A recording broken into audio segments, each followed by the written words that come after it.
What if I told you that a corn and soybean farm in rural Minnesota has over 436,000 YouTube subscribers and 2.75 million views?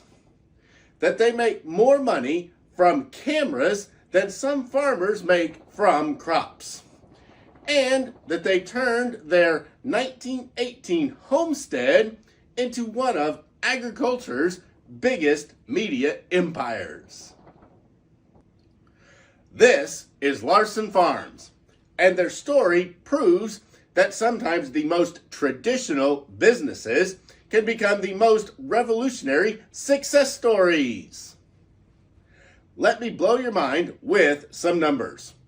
Larson Farms operates 6,500 acres. They produce 875,000 bushels of corn and 150,000 bushels of soybeans every year. They run a custom feedlot with 3,400 head of cattle. Do they use pumps? They probably do. But here's where it gets crazy. Their YouTube channel has more subscribers than most major cities have residents. They've uploaded over 1,175 videos and generated 250 million views. How does a family farm become a media juggernaut? The answer will change everything you think you know about modern agriculture. Picture this. It's 1918. The Larson family homesteads in west central Minnesota. For over 100 years, they've been doing what farmers do. Working the land, growing crops, raising cattle, passing down knowledge from generation to generation. Then, one day, someone in the family picks up a camera and says, "What if we filmed this?" That single decision didn't just change their farm. It revolutionized how the entire world sees agriculture. Now, they're fifth-generation farmers who become agricultural educators for millions of people who've never set foot on a farm.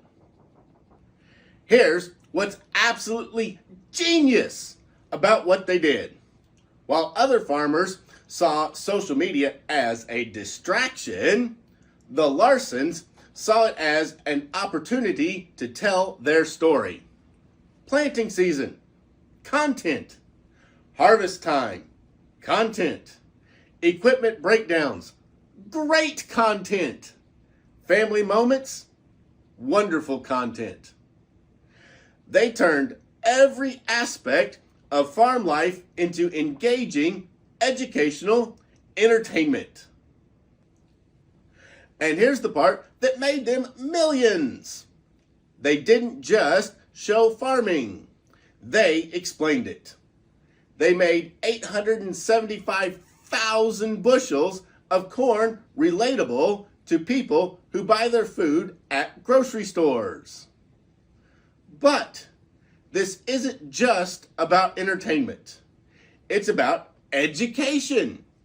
Larson Farms videos teach viewers about crop rotation, soil health, equipment operation, weather challenges, and market fluctuations that farmers have to deal with. They created a bridge between rural agriculture and urban consumers that never existed before. City kids learning where their food comes from. Farmers sharing techniques across continents. Agricultural students getting real-world education. They're not just growing corn and soybeans. They're growing understanding between farmers and the rest of the world. Here's what makes this story even more incredible. This isn't just one person with a camera. This is a multi-generational family operation where everybody plays a part in both the farming and the content creation. Parents farming and explaining the techniques. Kids learning and growing up on camera. Grandparents sharing wisdom from decades of experience. They've turned their family legacy into a media legacy. And here's the secret sauce: authenticity. These aren't scripted productions. This is real farming, real challenges, real solutions, and real family dynamics. That's why 436,000 people hit subscribe. Now, let's talk about the genius business model they created. Traditional farms make money from crops and livestock. Larson Farms does that, plus they've diversified their income streams like a Fortune 500 company. Larson Farms has YouTube ads revenue, sponsorships, and brand deals. Equipment manufacturers pay them to showcase their products. Seed companies sponsor planting videos. Agricultural service providers partner for educational content. And let's not forget Larson Farms branded merch, like this from the National Toy Truck and Construction Show and DCP. And here we go, guys. This is, well, it's a brown box with a stock number on it. Stock number 69-2065. It's supposed to be the Peterbilt, the Purple Pete from Larson Farms. But we can see it comes in a brown shipping box that is taped. Now let's go on and cut it open and we can see what's inside. And there we go. Now we can actually see the model. This is the box that you would see after you open that brown box. Yeah, it's a nice shipping box, but I wouldn't ship in it. It's not really thick enough. But you can see this comes in a fancy box for the National Toy Truck and Construction Show right down here. It's got info about it. It's a DCP by First Gear, Peterbilt, licensed model, ages 14 and up, and it is die-cast with plastic parts. Comes in the fancy box, as you can see. Info here, there, and everywhere. Toy trucker and contractor on that end. Same on the other end. Then on the back, we've got some info about Larson Farms. Underneath, we have the barcode, the licensing marks, and the item number 69-2065. It's also a date of manufacture. It's over here and it's stamped in. The 132nd day of 25. And it also comes with this little certificate of authenticity. It's got Catherine Scheibe of Toy Farmer there, Larson Farms logo, and it certifies that there were 2,500 models made of this one for the show. Peterbilt and First Gear. Really, really nice that they would put this in there. It does have an extra packet here with extra mirrors like we're used to, but this is not the standard style two-piece blister. It is a two-piece blister, but normally they lay this way and you pull them up this way. But this one is actually like the older First Gear ones, where it is a bottom piece, the truck is put on it, and then you cut the plastic and then raise the truck up. Raise the lid up, and I'll show you in just a second. You set it there, and then you just lift that piece up, and then the truck is sitting in it. In a way, I kind of like this better than laying it on its back, but both of them protect the item very well, so it doesn't really matter. Take them out, and there it is, out of the package. Isn't that really cool? We've seen Peterbilt 379s all day long. We've seen day cab versions, and we've seen triaxle versions, so I'm not going to go heavy into that, but I will look at the trailer. Quickly look over the truck here. I mean, it's a nice piece. DCP does a great job. Full detailed Caterpillar engine under the hood because it's painted yellow. It's got a real nice Larson Farms tampo on the door. Not sure why they pushed it so far forward instead of centering it, but maybe that's the way Larsson Farms really has it. It's got chrome steps, chrome fuel tanks, chrome stacks, chrome deck plate. It's got aluminum hump fenders on the lift axle, the pusher axle, and the first axle, but not over the next axle. Pretty different. Chrome air horns. It has a purple top and purple fenders, and then a silver cab that gives it its nickname, the Purple Pete. It's got a drop visor with the bow tie style. It's got the Texas drop bumper, stock 379 headlights, Peterbilt Tempo, really nice, detailed interior that you can't see thanks to the visor. Nice Larsson Farms logo over here. You can see why it's pushed further back on this door because of the little window. I don't know why they didn't center it on the driver's door. Chrome mirrors, chrome breathers, all the detail you would expect from DCP. Positionable steering, not true steering. Drive shafts, differentials, piping. It's got it all. It's got the air horns, it's got Larsson Farms mud flaps and brake lights, DOT striping. It's got the pogo stick with the air lines and the brake lines on it and your electric hookups. Really, really, really a nice truck. And now, but I mean, come on, guys. How many 379s have we seen? They're basically down to just paint jobs at this point. But this is a nice paint job. Now, let's look at the fun part about this. The all-new tooling in this set, which is this 42-foot DEMCO liquid sprayer tender trailer, also known as a nurse trailer. Now, I did a video a little while back on the Roadrunner sprayer trailer, which is designed to haul the sprayers. So this would go right down with it. Really, really cool. This would be great to make a nice set on your layout. It has soft rubber tires, kind of a low profile tire, 10-hole rims, nice tread pattern on them. Got the brake canisters there, airbags for the air ride suspension, air tank. We've got some plumbing down here underneath the trailer on the tanks. We've got the screw down type landing gear, which does work, which is great. We have the information here about copyright, first gear, DEMCO, Paosta, Iowa. We have a kingpin for Advantage Diecast, Neo, IXO, and DCP / first gear trucks. Really cool. We got mud flaps hanging there and mud flaps in the back. There's also some toolboxes here, also, which would possibly include a, pumps and some other stuff. The controls for the pumps would probably be in one of those boxes. We have got a cage here, which I'm not quite sure what that would be for because I haven't really seen one of these trailers in places, but that's a cage. My guess is, the best guess is you probably put some hoses in there. We have two big tanks. Both of them are DEMCO. There is some warning tampos there. There's one up on the Goose, and then there's one back here on the tandems. That way your weight of the liquid is spread over the axles.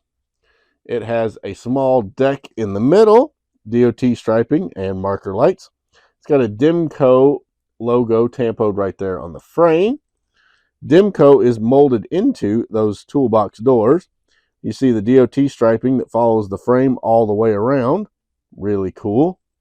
Then we go up higher. You can see on top you have your manholes for your tanks. Got other pump equipment there that is molded and painted really, really well put on the deck plate. There's also a little ladder on each side there so you can climb up on top. Now we'll go around to the other side here and then we'll look at the fronts and the backs. On this side, well, let's see. There's a tampo for the warnings, just like the other one had. Plus, there's a ladder to get up on top of the tank there, and a ladder to get up on top of that tank. There's some piping that runs right along here to there, and then a hand valve, so that you can load up your sprayer. There's those steps as well on this side, and marker lights, DOT striping, really cool. Got DEMCO in red tampoed on the white mud flap. Then you got DEMCO in white tampoed right there on the neck. Then we go around to the back, and guess what? DEMCO in red tampoed on the rear mud flaps. Got some warnings there. Brake lights, turn signals. The little 3 DOT lights and DOT striping, the conspicuity striping, all on the back. Really, really sharp. Then we go around to the front, and guess what? You have your hookups for your airlines and your brake lines, plus you also have the little warnings and tampos, plus a little couple marker lights. Really, really sharp. I was really excited when I heard about this, because this is a pretty cool trailer, something totally different to put in our collections. I can see this being really popular, and there's several other runs available, plus this one I've still got on my website, so you can get it at farmtoysandmore.com with the link down below, or just scan that little QR code, guys, and go buy it right now. As long as they're available, they will be on my website. And since they made 2,500 of them, my guess is they'll be available for a while. Now let's screw this landing gear up, set him up, and finish it off. Now, ain't that sharp? The Peterbilt 379 day cab with a tri-axle configuration with a pusher axle there in silver with purple fenders and purple roof, pulling a black 42-foot DEMCO sprayer tender trailer. It is graphicked up for Larsson Farms of Minnesota and the famous YouTube channel, which you can check out with the link down below. I'm sure you've seen it. And you can also buy this model with another link down below. What a great set for your collection. It's a 1/64 scale, a die-cast metal and plastic model. It has some plastic parts like those tanks, but hey, the real tanks are plastic, guys. Don't worry about that. They're plastic on the real ones. And it was made for the 2025 National Toy Trucking Construction Show, held this year in Indianapolis, Indiana. And go see the video, if you haven't already, on my walk around at the wrap-up. All right, before we get back to Larsson Farms, I got to share something with you because this one really got to me. You know how sometimes you hear a story and it just stays with you? So today's sponsor is the American Trucking Legacy Club. And this month they're honoring Midwest Coast Transport. Now, stick with me because this isn't your typical trucking story. Midwest Coast ran from the 60s through 2020. Medium-sized fleet, nothing flashy. But here's the thing. They had this driver named Tommy Rodriguez. A single dad, he drove nights so he could be home when his daughter got off the school bus every afternoon. Sarah's got her first piano recital. Tommy's supposed to be back by 3 p.m. But you know trucking. A blown tire outside of Omaha puts him 3 hours behind. He's radioing dispatch, panicking, because he promised his little girl he'd be there. The Midwest Coast dispatcher, she patches him through to every single driver on the road that day. Within 20 minutes, another driver named Frank volunteers to switch loads. He meets Tommy at a truck stop and takes his route. Tommy makes it to that recital with 5 minutes to spare. Sarah Rodriguez is now a music teacher in Des Moines. She told the American Trucking Legacy Club that she still remembers seeing her dad rush into that auditorium, still in his work boots. She said Midwest Coast didn't just deliver freight. They delivered dads to their daughters. That company's been gone for years, but that spirit, that's what this November shirt represents. When you join the American Trucking Legacy Club, are you just buying a t-shirt? Or are you keeping alive the memory of companies that actually gave a darn about their people? Which matters more to you? Another generic piece of merch or wearing a legacy of a company that understood family comes first? Because that's the choice here. The American Trucking Legacy Club ships a new piece of trucking history to your door every month. Sarah told me that she's ordering one for herself and one for Frank's family. That should tell you everything. The link to join the club is down below. Larsson Farms proved that modern farming isn't just about what you grow. It's about how you share what you grow with the world. And YouTube is just part of their empire. Their Facebook page has over 312,000 followers, with 9,266 people actively engaging with their content daily. They're not just YouTubers who happen to farm. They're farmers who've mastered every social media platform. Instagram for photos, Facebook for community building, YouTube for deep dive education. They've created the most comprehensive agricultural media brand in America, all while never stopping their core mission, farming 6,500 acres of prime Minnesota farmland. But here's the most important part of the story: the impact. Larsson Farms isn't just entertaining millions of viewers. They're educating them about where food comes from. Teachers using their videos in classrooms. Future farmers learning techniques. Urban families understanding agricultural challenges. They've become unofficial ambassadors for American agriculture. In an era where people are disconnected from their food sources, Larsson Farms is rebuilding that connection, one video at a time. And the most incredible part, this is just the beginning.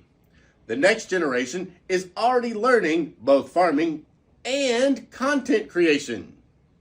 Kids who've grown up on camera, understanding both soil management and social media management. They're incorporating drones, precision agriculture, sustainable farming practices, and cutting-edge content creation technologies. The farm that started in 1918 is becoming a model for agriculture in 2030.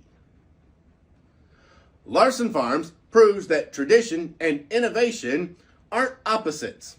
They're partners in building something extraordinary. From a 1918 homestead to a YouTube empire with 275 million views, Larsson Farms didn't just adapt to the digital age, they mastered it while never forgetting their roots. If this story absolutely amazed you, like it did me, smash that like button. And if you want more incredible stories about how traditional businesses became digital empires, hit subscribe and ring that notification bell. And tell me in the comments, have you discovered any amazing farming channels? Or better yet, are you a farmer thinking about starting your own YouTube journey? Drop those stories down below.